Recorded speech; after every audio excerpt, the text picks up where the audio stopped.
Thank you, Senator Oberweiss. Thanks for coming out today. I'm going to do a chant, okay? Because you all got signs there. So what do we want? Stamp out violence. When do we want it? Now. What do we want? Stamp out violence. When do you want it? Now. What do we want? I don't hear you. Stamp out violence. When do you want it? Now. Yay! Thank you! So on that note, now we have the next speaker is Alice Johnson, who's the Executive Director of the Illinois Nurses Association, who is a co-sponsor of today's rally.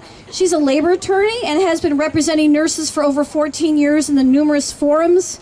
This year, Alice led INA's fight to stop subcontracting in the Illinois Department of Corrections, halting layoffs of 160 registered nurses. And, in quotes, INA has held the line against Governor Rauner's attacks on state nurses' rights and benefits. Please give a big hand for Alice Johnson. Thank you, Doris. I can manage it. Thank you. What a great crowd today. So I'm going to talk about 3 things today. Number 1, what do nurses need at work? Number 2, why aren't they getting it? And number 3, how do we change that? There's a quote from a brilliant movie called In Dubious Battle that's based on a John Steinbeck novel. And I think it explains exactly what's missing for nurses at work. And this is the quote. It says, "People think that they want money or power, but that's not it. They want to know that their lives matter, that they matter. Having a little bit of control over your own life, that's worth fighting for at any cost." And I think that really explains the challenge for nurses today. As a union, we fight every day for better wages and better benefits, but those things alone aren't enough. Nurses need that little bit of that control over their own lives and their own safety in order to have their needs met on the job. This is a right that nurses are being denied. In the past decade, violence against healthcare workers, it's been reported that it's increased by 110%. Boo! Boo! Nursing is the only job that is more dangerous than being a firefighter or a police officer. Why is this? Number 1, hospitals haven't made nurse safety a priority.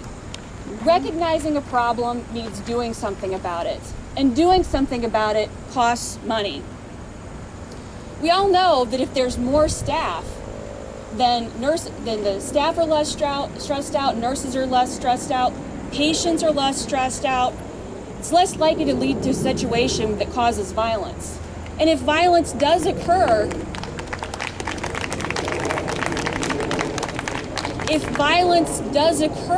then there's enough people there that are trained to respond appropriately to the situation.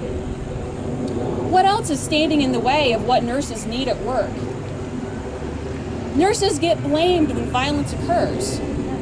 What happens after a violent incident? Nurses have to fill out an incident report.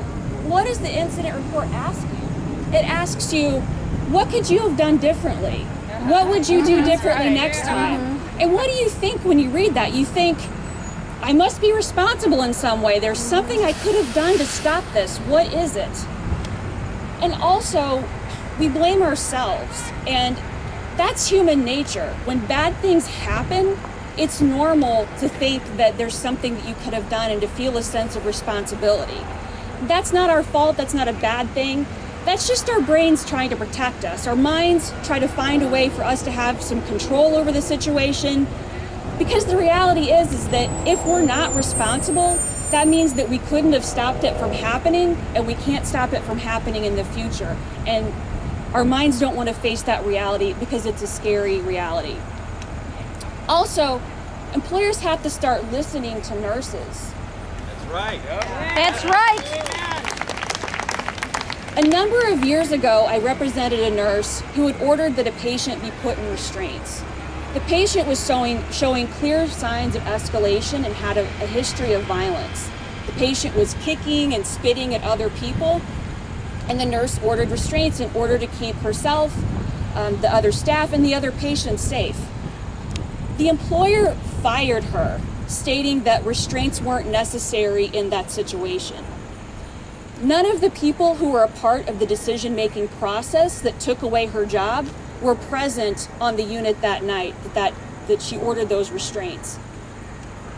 The entire treatment team, including the medical doctor, agreed with the nurse that her judgment was right, that that was necessary in order to prevent further violence from occurring.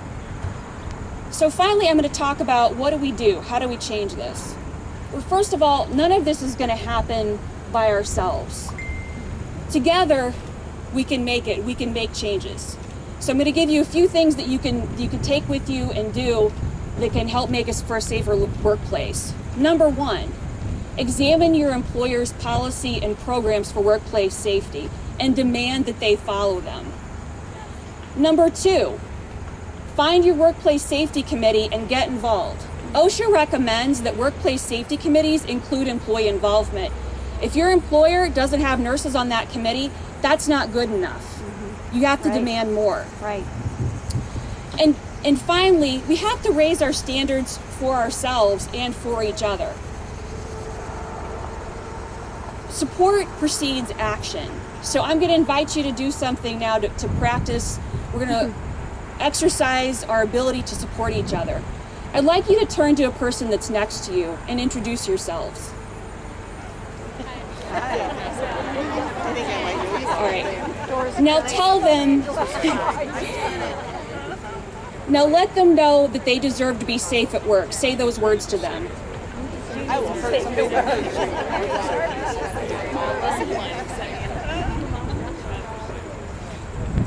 Workplace safety is a human right. Do you agree? Yes. Workplace safety is a nurse's right. Do you agree? Yes. It's time for nurses to unite. Do you agree? Yes. All right, then say it with me. Workplace safety is a nurse's right. Workplace safety is a nurse's right. Workplace safety is a human right. Workplace safety is a human right. Nurses, unite! Nurses unite. Nurses, unite! Nurses unite. Thank you, everybody. Woo!